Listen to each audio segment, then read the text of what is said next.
All right, folks, welcome back. This is Sheepdog Smokey, and this honestly is not a surprise to me. Apparently, we have Smollett syndrome in Portland with a supposed string of MAGA attacks reported, but evidence is missing. You can see here Jenny apparently posted to Facebook about an attack where two young white men in a maroon Bronco or Suburban at Southeast 7th and Madison. She was walking to her car after work, and they pulled up beside her, yelled a slur, and threw an unopened beer can. Now, Portland is a notoriously liberal city, and I honestly have a hard time believing that this is happening this close after Smollett and not verifiable. We have an article here from the Portland Mercury, published in February. Many members of Portland's queer community are feeling on edge after a week of widely shared social media reports of anti-LGBTQ violence in the area.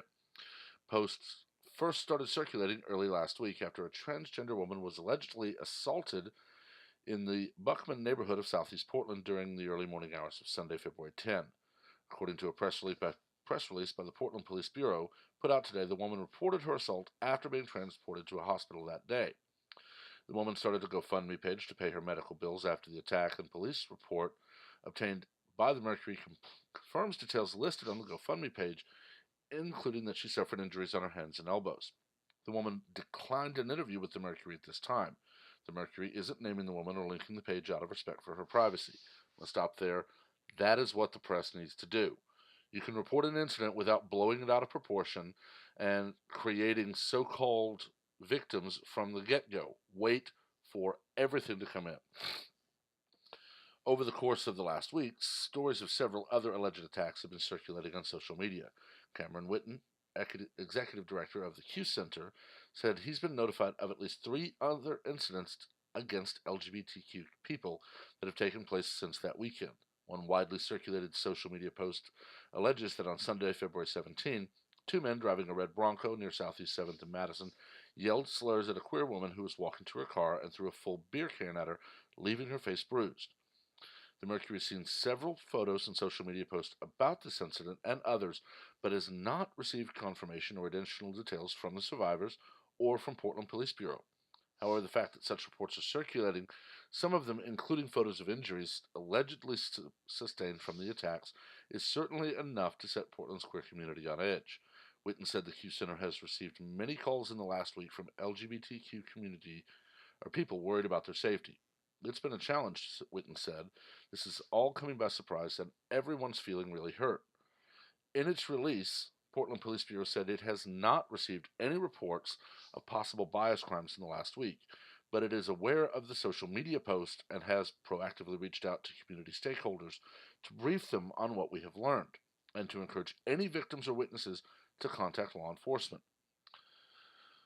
There are also similar accounts on the Portland State University student newspaper website, the Oregonian newspaper, KATU News, and even in national news sites such as Daily Beast, LGBTQ Nation, and Gay Star News. There's just one Jussie Smollett covfefe-sized problem with these reports. It appears as though they are all just hoaxes. Local journalist Andy No has penned a story for the New York Post, chronicling these alleged attacks and trying to source factual information. He's discovering that there isn't any. All of these accounts of attacks against trans and queer communities in Portland are based off of someone said it on the internet hearsay. This seems to be rooted in some kind of internal fear, as No writes, in progressive Portland, where the hashtag resistance is mainstream. Stories like Stanford's feed into a whisper campaign of violent homophobes, transphobes, and racists lurking on every corner. A moral panic had now been ignited. We have Andy No's Twitter here. In his story, No focuses on two of the more well-known alleged attacks and finds a lack of evidence to support any of them. When he asks the victims of these for information, or if they want to do a sit-down interview, they just tell No off. When looking over police report, No notes that not only is there a lack of anything that points to these attacks being at the hands of neo-Nazi Trump supporters, trust me, stop using that, but one report seems to point to the alleged victim being drunk and falling down on the sidewalk and then having made up a story to save face. Within days, the number of alleged hate attacks ballooned through uncorroborated and vague online rumors. These stories were then amplified by progressive media, nonprofit groups, businesses, and politicians. Activists, driven by their own personal grievances, then launched a crusade to find the phantom suspects, doxing and targeting innocent people in the process. Some of the people have started removing their posts alleging these attacks, as they have apparently been caught lying about it. Innocent people are now being doxxed, with their pictures and personal information being distributed online, resulting in continued threats and harassment. Those who spread rumors were cheered for bringing awareness to LGBT issues. Lost in all of this was any concern for the people victimized in the process. One of the men who says he was falsely accused in the panic is Robert Zerfing, a 35-year-old Battleground, Washington resident. He used to attend conservative rallies in the Portland area, but has since renounced the Proud Boys for their involvement in brawls. I've honestly not really even looked at Proud Boys. I've heard about the brawling and the violence otherwise threatened by them and all of it. They are a bunch of idiots trying to make a name for themselves. Jenny Brusso claimed that her partner's attackers drove a maroon Bronco or Suburban. Doxers identified that Zerfing owned a maroon SUV and used that as evidence that he was involved in the attack, even though that car was repossessed 3 months ago. He should be one of the many death threats he now receives. I guess we will find out when we pay that address a visit, the text reads. 4 hate crimes in the last week you were involved with. Payback's a B, mother effer. I'm going to pause here. We live in an age where information is at our fingertips 24/7. I would assume you can find out real fast if that vehicle was repossessed. All you have to do is, when he says that, say, okay, prove it. And then he can say, all right, call up the company that repoed it on speaker and say, I authorize you to speak here. Please confirm you repoed this vehicle. You could have video on 24/7 repeat of that car being pulled away by a tow truck, and these idiots would say, I don't care, you still did it. In a never-ending effort to pursue the truth, No reached out to local media that covered these stories, asking them if they verified any of these claims, and if so, what information was uncovered. No was quickly discounted and given the cold shoulder. The Portland Mercury published multiple stories and printed a claim from a woman who alleged via email that she was victim of a brutal gay bashing in downtown Portland. The article does not cite any records, and I could find no corroborating evidence that this happened as described. When I asked reporter Blair Stenvik what steps she took to independently verify that allegation, she said, I'm not interested in discussing this with you. Portland Mercury's news editor, Alex Zielinski, also declined to comment on my inquiry. The paper's reports were widely shared and used to legitimize the panic. Far-left Antifa apologists at the Portland Mercury are now doubling down on their promotion of this fake news. We have the tweet there. So why go through all this trouble and make up the stories? One can only assume that they simply want to maintain their victim status by trying to paint Trump supporters as the bad guys, even in progressive Portland, where the LGBTQ plus crowd rules the city. Notice that this happens in liberal cities. This happens in Portland. This happens in Chicago. This happens supposedly all over blue utopia. But we have no evidence ever. Notice this never happens in a city where it's not ruled by far-left liberals. Imagine trying to say this happened in, I don't know, Oklahoma City or Dallas. Even though Dallas is blue, the area is predominantly red. I know for a fact there are several very conservative people working for the Dallas Morning News, as there are some liberals working for the Fort Worth Star-Telegram, and all over the state that's the same thing. But imagine trying to say this happened in Dallas. Dallas PD is relentless when it comes to stuff like this, because Dallas PD has gotten a lot of bad press lately. Just like Chicago PD has for the negligence of Chicago's mayor in leaving law-abiding citizens defenseless, Chicago PD took Jussie's claim and spent a lot of time and money investigating it. But Portland, where they are ruled by the so-called progressive left, just runs with this. Portland police has investigated and found nothing, and now their liberal masters will tell them just don't say anything, because of course no one is going to the police with it. They're going on social media. This is the same as the young Muslim woman who said her hijab was ripped off her head but that never happened.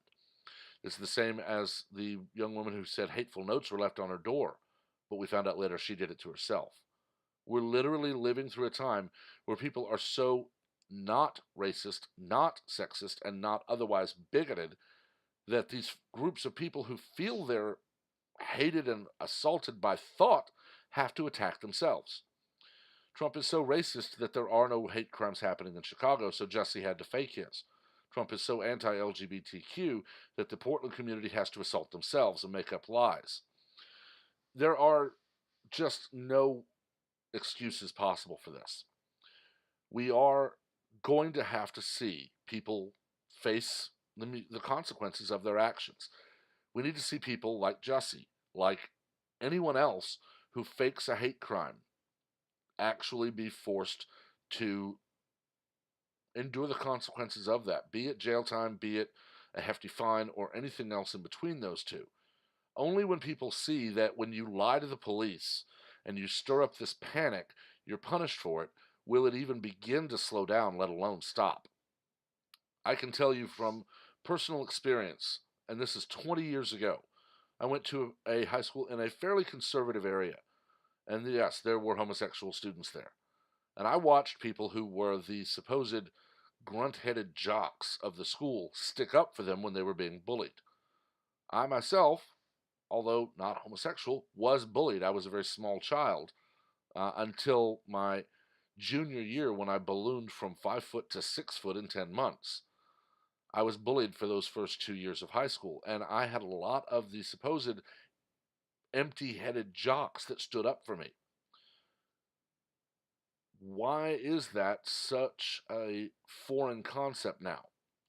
We have people who say this stuff happens in a world where it goes viral in an hour. And now, when there is no evidence, they say, well, I'm not talking to you. I don't want to talk to you. No, they just don't answer. Even CNN admits they're not investigators. Literally, one of the jobs of a journalist is to investigate a story before you run with it. You're supposed to make sure all of your ducks in a row. Yet we have the Oregonian and so many other organizations just running with these things because it perpetuates the narrative spread by the far left that all people who don't support the far left are hateful, racist bigots who would sooner attack you than just walk on by without anything happening. They're not demanding anything other than total allegiance and praise to their cause. They accept no less. And when that doesn't happen, we get this. But I've talked long enough about this one. We really need to have this conversation, and we need to have it in a blunt manner. I'm sorry, but I'm not sorry if I offend anyone. Being offended by words shows that you need to thicken your skin. I had so many insults hurled at me over the years and still do today. And to me, having grown up the way I did, I simply look at people who hurl insults based on a disagreement as the childish, petulant, toddler-minded people they are, and I just don't engage with them. If you're so offended by words that you have to fake a hate crime, you really need to look at your life. But all of that said, let me know what you think. Make sure to keep the comments classy and civil. We do not learn from arguments, we learn from debates.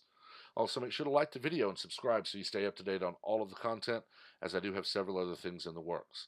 Until next time, everyone have a wonderful day.